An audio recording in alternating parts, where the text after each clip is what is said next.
Hello everyone and welcome to the latest edition of the press conference review. We are here at the AXA after Arne Slot has spoken to us all ahead of the game against Sunderland, and he gave us some very interesting news to start off with.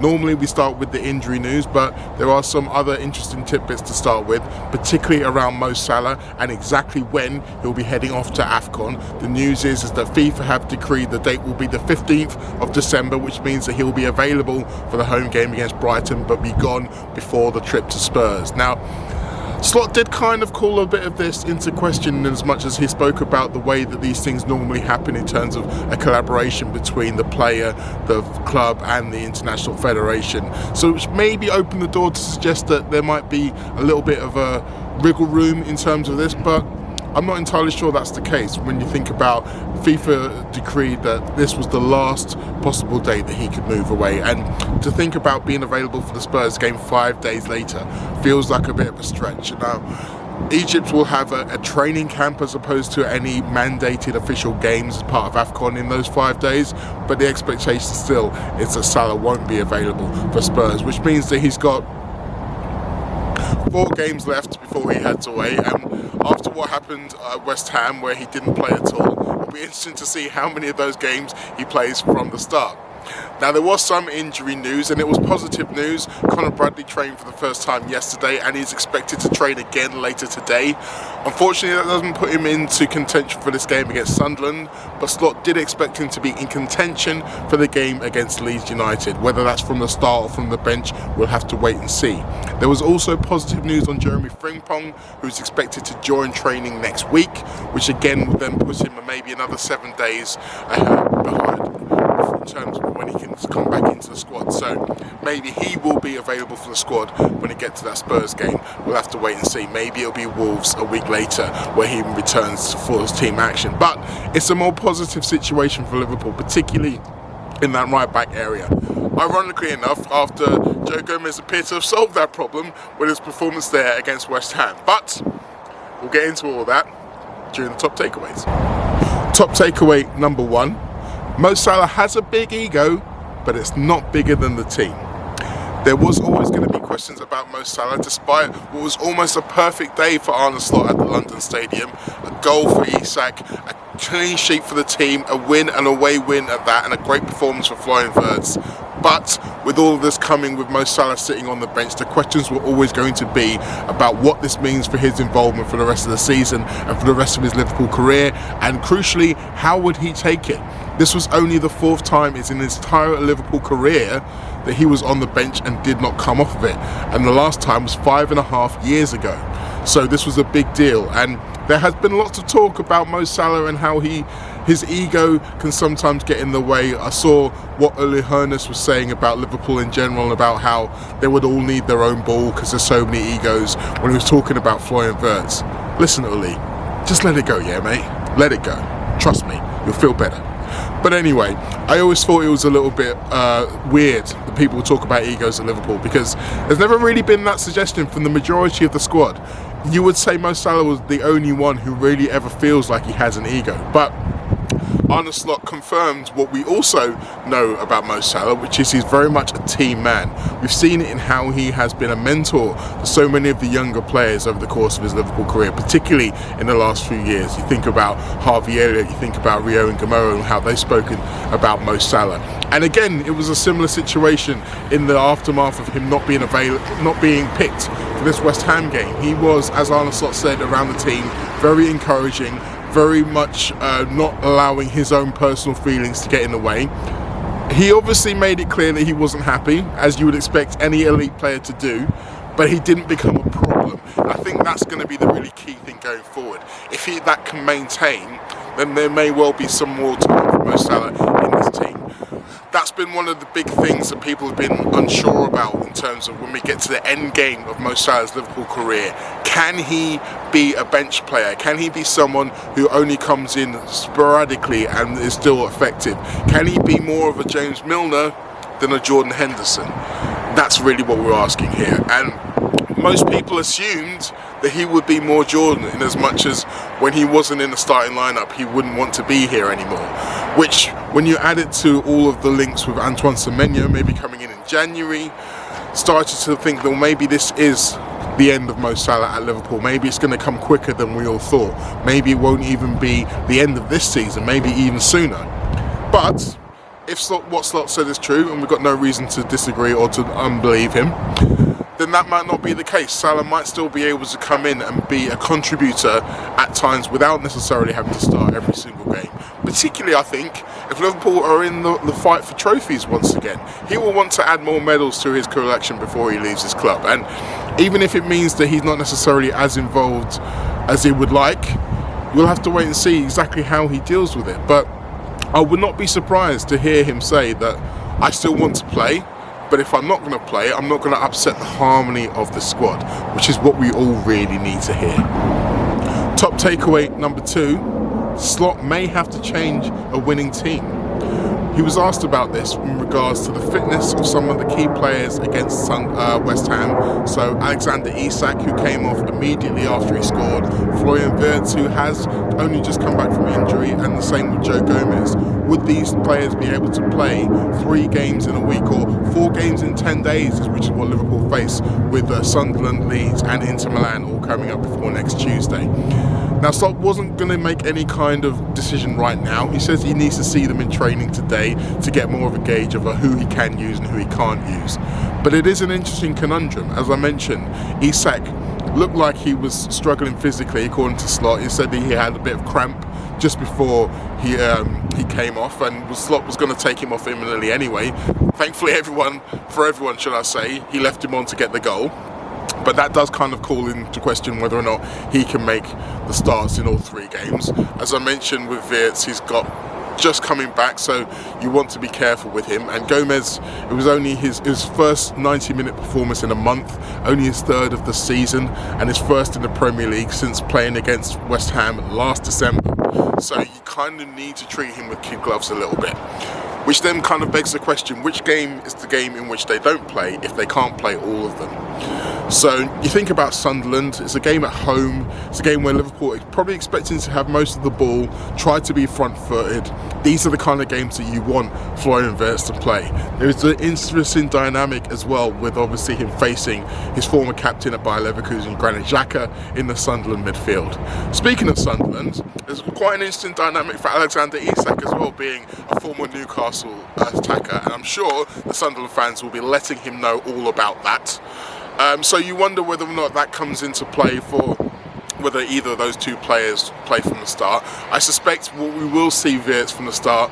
Maybe Ekitike comes in from the start for Isak, and then you see him start away at Ellen Road.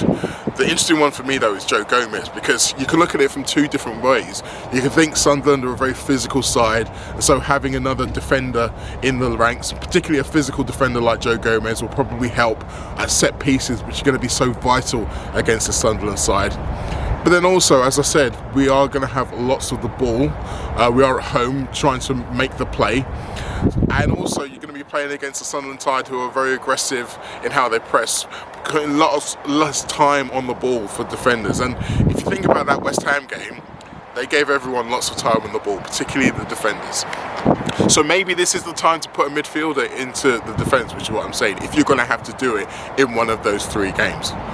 It's an interesting conundrum for Slot. We'll have to wait and see exactly how he solves it. Top takeaway number 3, Sunderland will be a true test of Liverpool's mettle. Now, I mentioned the game against West Ham and frankly how easy West Ham made it for Liverpool to get that win.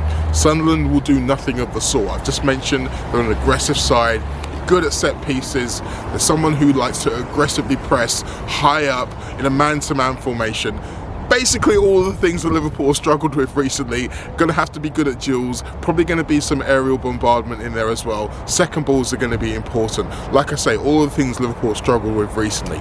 And then you factor in the confidence factor of Sunderland, not only from their fantastic start, but from taking points off the big teams. They won away at Chelsea, they drew at home against Arsenal. They aren't going to fear coming to Anfield in the same way a lot of teams maybe would do. And when you think about it, a promoted team at home is almost as close to a home banker as you can get in the Premier League, or has been in recent seasons. But this kind of flips the script on that, because even last season Liverpool won 3 out of 3 against the promoted sides at home. But if you remember, both Leicester and Southampton took the lead, and Liverpool had to come back in those games and ended up winning both of them 3-1. You feel like this is a game where Liverpool cannot afford to go behind, particularly when you look at their record this season and how many times they've gone behind and lost. Spoiler alert, nearly all of them. So Liverpool really do need to be able on their mettle. They really are going to have to be at their best to get the best of Sunderland. And this is going to be a real good test, a really good barometer of how much confidence and how much belief and rebuilding they were able to do off the back of that West Ham game. Or is this going to be another one of those games where they play well one week and then they play badly the next week? Now, it's time for Arne Slot to answer my question, which was a little bit about fast starts, but crucially, the Anfield atmosphere. Hi Arne, you mentioned there about the support from the crowd in the game against West Ham. I want to think about the last time Liverpool were at home, particularly speaking about fast starts as we did last time, a couple of weeks ago. There was that moment in the very first minute against PSV where Mamouche kind of held the ball for 20 minutes and you felt that the crowd getting a little bit agitated. Against a team like Sunderland, who are going to be quite aggressive and they're pressing quite high, how important do you think it is to try and set the tone with how you play, to try and get that atmosphere going, get everybody on side? That's always important. By the way, in that situation, PSV was also pressing us high, but where PSV normally jumps to the goalkeeper and we can make a triangle, this time they didn't, and I think Georgie was prepared for someone that jumped to him. And that's why he waited a little bit longer than usually to find an option. I think there was only one moment, but it's never helpful. Sunderland are a similar team than PSV was in that moment. For the rest of the game, I think PSV was in a low block, which we didn't expect them to be, but which they did. But Sunderland combines both, so they are either pressing you really high or 11 players defend in and around the 16 with all they have, and that's why they are such a difficult team to play against. But it's in general it's important to start a game of football well, ideally even by scoring a goal. But yeah, that's what both teams want, and we are going to try that tomorrow, better than we did recently, because recently, except for the West Ham game, we've conceded in the start of the game. This was a question that I'd been meaning to ask for a couple of press conferences. In fact, if I'd have had the opportunity to ask him post-match after PSV, I would have asked him right there and then, because it really was something that I noticed, and I think lots of people in the press box around me noticed in that first minute where Mamouche really held the ball, and the crowd really did not like it. They really got on Liverpool's backs in that moment. And Slot obviously explained the fact that Mamouche really was expecting PSV to press them, and when they didn't, he wasn't quite sure what to do, and it was kind of like a tactical problem rather than any kind of attitude problem. But this really does kind of hit home the fact that, once again, I don't really feel like Liverpool under Slot have been maximising the massive weapon they have, that is the Anfield crowd. I mean, we saw it last season against Brighton, against Real Madrid, against Manchester City, and we saw it again this season against Real Madrid. When you are at home and you are in a big game or you're an important game, that crowd can be so important, so massive to help you turn the tide if it's going against you, or maybe maintain that wave if it's going in your favour. Considering where Liverpool are at the moment in terms of their confidence, in terms of their play, that extra weapon becomes even more important. And it does feel like Slot doesn't really maximise it, doesn't really acknowledge it. I mean, when he first arrived, he did speak about the fact that he didn't feel like he needed to get the crowd on side. Obviously, that was proven to be incorrect over the course of last season. Maybe he needs to really recognise that weapon that he has in his arsenal and really try to help his team by getting on the front foot early. Something I've mentioned in quite a few of these. Starting well, getting on the front foot, imposing your game on the opponents, allowing the game to go in your direction. You impose your will on them and see how that works. I think that Sunderland have been a fantastic side this season. They haven't been blown away in any games. I mentioned the fact that they won away at Chelsea. They did lose away at Manchester United, and the thing about that game is that was possibly, I'll have to check the stats, I think that was the most shots that they faced in a game so far this season. So that will be where Liverpool can make their hay. Go out there, be aggressive, try to get an early goal, try to pin them back and really make a way from there. We'll have to wait and see though. This is the Liverpool side where you cannot predict what is going to happen. The only thing you can predict right now is it's probably not going to be a draw. I don't know if you saw my stat that I put up on Twitter. Liverpool haven't drawn any of their first 20 games of this season, which has literally never happened. It's boom or bust with this team at the moment. You either win or you lose. Now, in terms of keeping up with the title contenders or the Champions League contenders, that's probably a good thing, because there's been seasons in the past where Liverpool have drawn too many games and it's cost them. But that only works if there's no more wins and defeats. So let's hope that we will see another one of those wins on Wednesday, and then we can head to Ellen Road with a bit more confidence. Okay, there's your press conference review for today. Thank you all for watching. I will be at the game tomorrow, so there will be another match report coming on my Substack. There will also be a little bit of a team news update, of team news reaction that I'll be putting out, so keep an eye out for that video as well. But for now, I'll see you soon.